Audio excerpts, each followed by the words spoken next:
We got it next. That's how you finesse. We come for they next. We come to collect.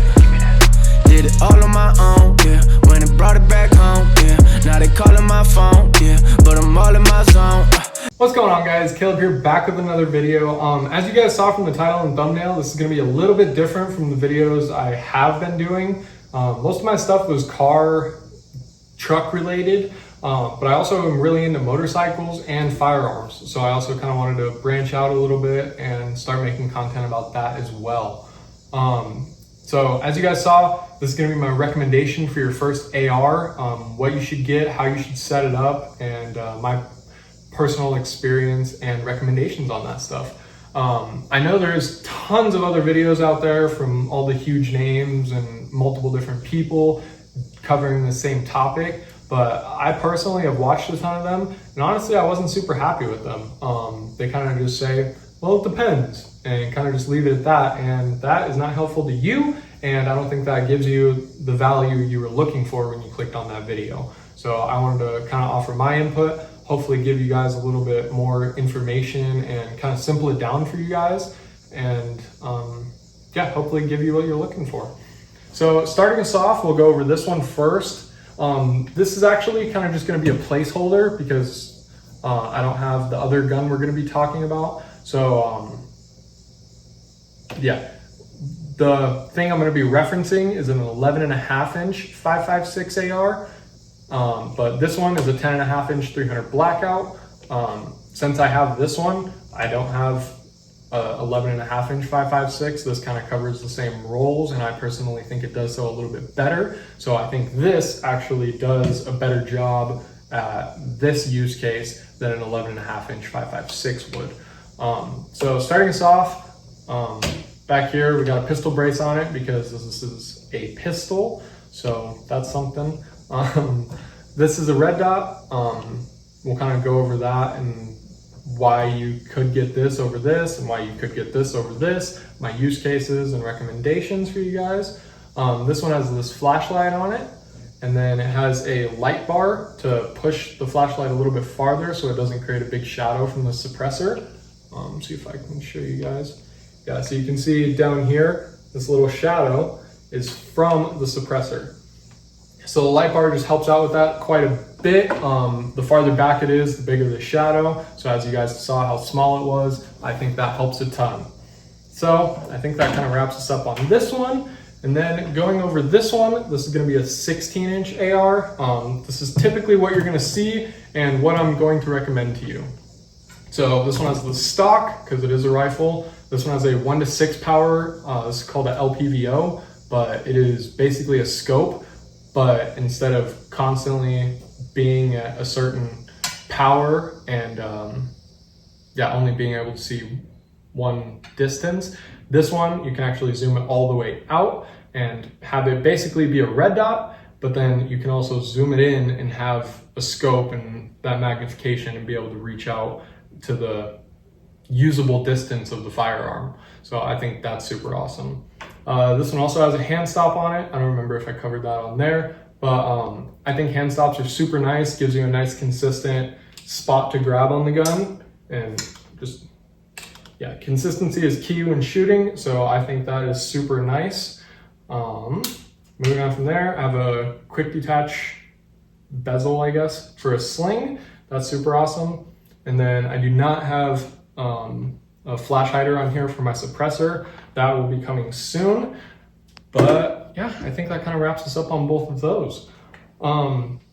So basically, pros and cons. This one, smaller, easier to maneuver. And the main reason people go with these over these is because by cutting off that extra barrel length, you are able to add a suppressor and they can be the same overall length, which that is a super awesome capability, and I obviously am taking advantage of that. But for you guys just getting into it, I wouldn't really recommend it. It's an extra $1,000, or I think they start at about 500 and can go wherever you want them to. So I wouldn't worry about that too much right now if I were you. Once you do get more into shooting, and once you do once you are worrying about buying a suppressor, I'm sure you'll have multiple other firearms at that point. So not a huge consideration for you right now.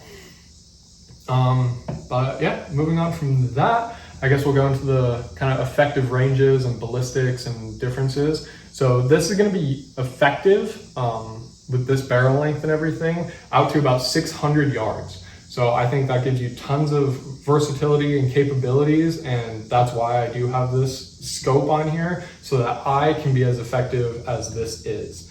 I think that's super awesome. This one, like I was saying, you're only cutting off 5.5 inches, but this effective range is about 300 yards. So cutting off a few inches and losing half the gun's usability. Yeah, until you get into the higher level, like entry level, I don't think that's worth it at all for you. So definitely would recommend going shorter until you're farther into your gun journey.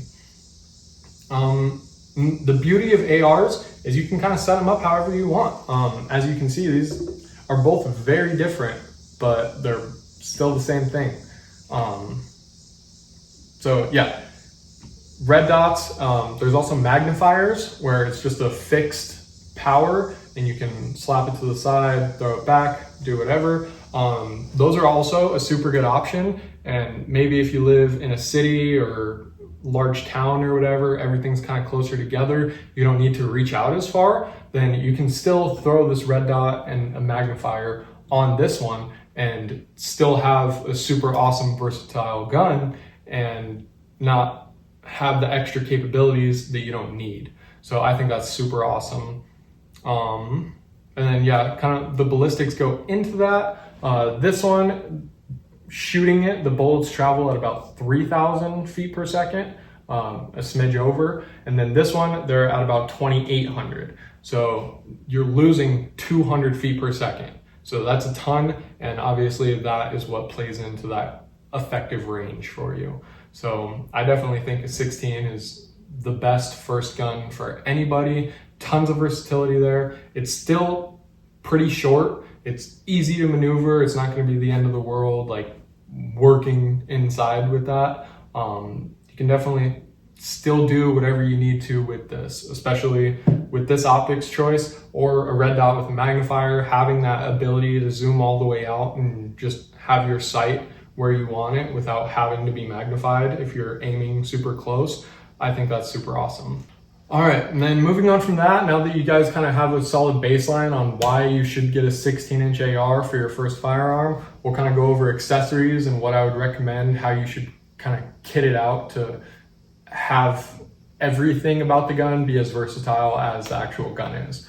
So starting us off, like I was saying, the hand guards, I have one, or hand stops, I have one on both of these. I think they're super awesome. It's more of a quality of life item. They're not absolutely critical, but like I was saying, I think they're very nice. And with how cheap they are, I believe this one was about $20 and this one was probably about 30 to 40. For how cheap they are, I don't see why you wouldn't, unless it's a personal preference kind of thing.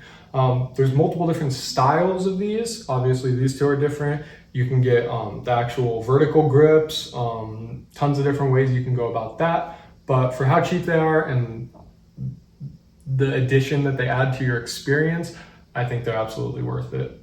I know this is a bit hypocritical for me. Like I said, this one doesn't have a flashlight on it, but this one is actually, because I have this one isn't kitted out exactly how I would recommend. But if you only have one firearm, I would absolutely recommend having a flashlight on it.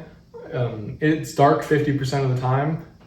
So you should probably be able to see in it, especially for a gun, something you're going to be shooting. Yeah, absolutely critical to see what you're shooting at. So flashlight, absolutely necessary. I think they should be on everything. And then the final thing, not the final thing, optics, obviously, those are crucial. You need to see what you're shooting at, similar to the flashlight. You need to see where your bullets are going. Gotta have it. Moving on from that is a sling. There's tons of different options and things you can choose about this, similar to everything else about ARs.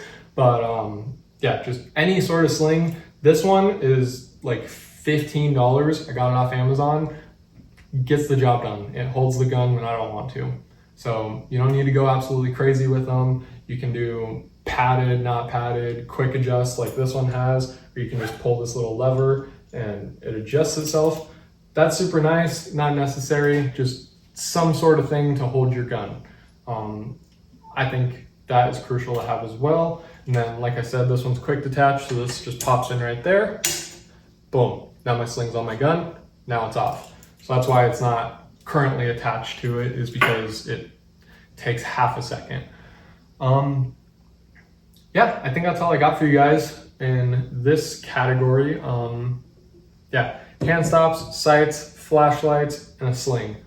You're gonna be set. Your gun's gonna be as versatile as you are and do whatever you need it to do. All right, and then to close this out, we're gonna kind of go over my recommendations. Everything's gonna be in 3 categories. We're gonna have the budget tier. This stuff's gonna be a little bit lower quality, but it's still gonna be solid for you and get the job done. It might wear out a little faster or whatever, but it's gonna get the job done for you. It's gonna save you some money and still be a solid firearm that I feel comfortable recommending to you guys. The mid tier, these are gonna be solid, a lot more durable, better customer service, and yeah, just overall more solid firearms. And then the third category, money doesn't matter. You just wanna buy a gun and know that it's set whenever you pick it up. Probably gonna outlive you, just be completely solid. I don't know how many of you that's gonna be applicable for, but we'll go over it and maybe even give you guys something to work towards in the future. So starting us off, budget, we'll go over the actual gun first. Smith & Wesson M&P 15, super solid options, pretty basic, but Smith & Wesson, huge company. I've heard good things about their customer service. It's gonna be a solid firearm for you. So the M&P 15 is gonna be our first recommendation. Moving on from that, the IWI Zion. I've also heard amazing things about that. Gonna go ahead and recommend that also for the budget tier. Starting us off with the mid tier for the AR, BCM, and Colt. Those are both super solid companies, gonna be solid firearms, and gonna get the job done for you. Both of those, I believe, are a smidge over $1,000. The budget series, I believe both of those are $800. Moving on to the next one, I believe these ones are gonna be around $2,000, but you're gonna get your money's worth. So starting us off with that category, the Geisley URGI series, phenomenal. Absolutely recommend them to you guys. And then Sons of Liberty Gunworks, phenomenal. That Sons of Liberty Gunworks is my personal dream rifle, so whatever that means to you, that's how I feel about them. So yeah, those are my recommendations for the AR-15. Moving on from that, we'll go over red dots first. So starting us off with the budget, I would recommend Vortex. That's actually what's on here right now. They're solid, they're gonna get the job done. Not gonna be quite as durable and reliable as the higher end ones, but it's gonna be just fine for you, especially if you just go out to the range like every now and then, shoot a little bit, it's gonna be solid. And then also the magnifier, that is gonna be our budget series option for that. The Vortex 3X magnifier, have just a Vortex sight line, and it's gonna get the job done for you. It's gonna be solid. Moving on from that, mid-tier, I would recommend HoloSun for red dot and magnifier. Super solid. I don't have any of their rifle optics right now, but that is what is on all of my pistols. I think they're super awesome, and yeah, you get a lot of bang for your buck. Super good quality. My final recommendation is going to be Aimpoint for the red dot, and then EOTech for the magnifier. Super awesome. It's going to work when you need it to. Just amazing companies. So yeah, I think that wraps us up on the red dots and magnifiers. Moving over here to the LPVOs. This is the SIG Tango MSR. I love it. Glass quality and clarity isn't as good as some other ones, but I think I got this for around 300. So I'm tons of bang for your buck. Super happy with it, and yeah, I absolutely recommend this for our budget tier. Moving on from that to the mid tier, Vortex. I'm blanking on the actual model or series right now, but I would definitely look into Vortex for their LPVOs. They are super solid, and they have definitely made the name for themselves for being rugged, reliable, overall just super solid. I believe that's what the military uses or used. So take that for what it's worth to you. And then for money doesn't matter, I haven't personally had a ton of experience with that tier of LPVOs, but the one that I have used is a Night Force Attacker 1-8, I believe is the one that I used, and that was it was phenomenal. Getting into those, you're probably going to spend as much as you spent on your gun, so that's probably going to hurt a little bit, but tons of bang for your buck. That thing was absolutely amazing. I loved every second of using it, so yeah, would absolutely recommend that to you guys. All right, and I think that kind of wraps us up. You should buy a 16-inch AR. You can either throw a red dot or red dot and magnifier on it, or if you want to have a scope or optic that is just as capable as the Firearm, I would recommend an LPVO. I absolutely love them. That's why it's on here right now. And that's what I think you guys should get. But yeah, I hope this cleared up some things, actually gave you guys some answers to your questions, and made you thankful that you clicked on my video. Just wanted to quickly give a little shout out to myself. This light bar was actually made by me. I recently started a company called C-Zone Supply. That is my first product for firearms. I also have a couple of kind of accessory type items on there, and I do have a ton of plans for that company in the future. So if you guys could go check that out, give me a little bit of support, help me fund all the big exciting stuff I want to do, that would mean a ton. But yeah. Hey guys, just one more thing. Like I said, hand stop doesn't really matter, personal preference. Sling doesn't really matter as long as it holds your gun. Flashlight, I will give 2 recommendations, low tier, high tier. The Streamlight HLX series, that is what was on the 300 Blackout. Solid, it'll get the job done. If you want something solid that's gonna work forever, you're gonna be good to go, I would recommend the Surefire Scout series. But yeah, I think that's all I got for you guys. Thanks for watching.